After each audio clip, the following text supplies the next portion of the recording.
এটা দিয়ে এখানে যে গ্যাপটা আছে সেই গ্যাপটা দেখতে হবে। গ্যাপটা এখন কত আছে, 2.5-এর কম আছে, সেই জন্য গ্যাপটাকে আমি খুলছি, এরকম করলাম। ঠিক আছে, বুঝতে পারছি কী করলাম? দিয়ে ঠেলে দিলাম, তাহলে গ্যাপটা কত হলো এখন? এই যে প্লেটটার যে গ্যাপ, হ্যাঁ, তাহলে প্লেটটার গ্যাপ এখন আমি দেখতে পাচ্ছি 2.5।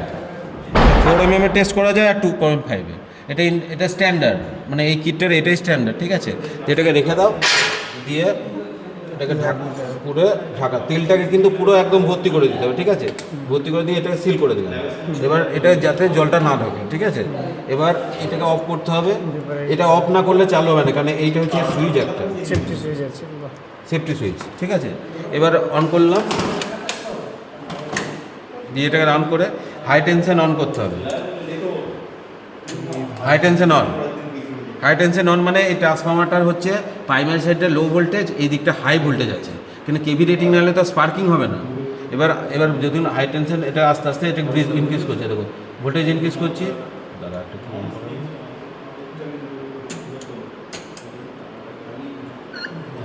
হচ্ছে, বাড়াচ্ছি তো।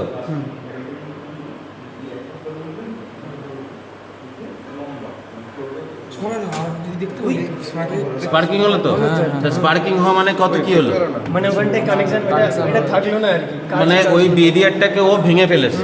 তাহলে এইটা হচ্ছে, এটা একটা অ্যানোড, এটা যদি ক্যাথোড হয়, মানে ট্রান্সফরমার দুটোই আছে, অ্যানোড ক্যাথোডের দুটো দিক থেকে চলে যাচ্ছে তো লাইনটা, তাহলে এখান থেকে লাইনটা ভোল্টেজটা ওইদিকে চলে গেল, মানে ওটা ব্রেক হয়ে গেল, অয়েলটা ব্রেক হয়ে গেল। তাহলে এইটা এখন কত মেমোরিতে দেখবো, সেই মেমোরিটা না দেখতে হবে, মেমোরিটা কত।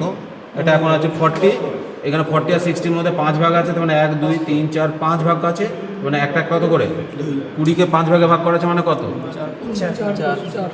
হ্যাঁ, 4 কি কেভি, তাহলে 4 কেভি করে আছে। তাহলে 40 পরে যদি 3 ঘর থাকে তাহলে কত হলো, তাহলে কত 52 কেভি। তাহলে অয়েলটার এখন ব্রেকডাউন ভোল্টেজ কত হলো, মানে ব্রেকডাউন হলো কত ভোল্টেজে, 52 কেভি। ঠিক বোঝা গেল? তাহলে এইটা করা হলো, এর 10 মিনিট পর আবার করতে হয়, 10 মিনিট পর আবার করতে হয়, এরকমভাবে টেস্টটা করতে হয়। আজকে একটা টেস্ট দেখানো হলো তো, তাহলে এরকমভাবে করতে হয়। এবার এটা হচ্ছে, যদি কখনো প্রবলেম হয়, হাই টেনশনটা অন করার পরে এটাকে যতক্ষণ না 0 করবে ততক্ষণ এই হাই টেনশন অন হবে না। কারণ কেউ যদি হঠাৎ করে এটাকে যদি এরকম করে অবস্থায় হঠাৎ করে হাই টেনশন ডাউন করে, তাহলে কিন্তু কারেন্টটা চলে আসবে, মনে করে সে মরে যাবে তো, কেন তো কেভি রেটিংয়ে ভোল্টেজ আছে। ঠিক আছে, সেই জন্য এটাকে খুব সেফটি করা আছে বলে এটাকে যতক্ষণ না 0 করবে ততক্ষণ হাই টেনশন অন হবে না। এমার্জেন্সিতে হাই টেনশন স্টপ করার একটা সব আছে, আছে, সুবিধা আছে। ঠিক আছে, এবার হাই টেনশন অন করতে হবে, দিয়ে তোমাকে ভোল্টেজটা আস্তে আস্তে ডিক্রিজ করতে হবে। এবার দেখো একটু আগে হয়ে যাবে, ভালো করে জুম কর না।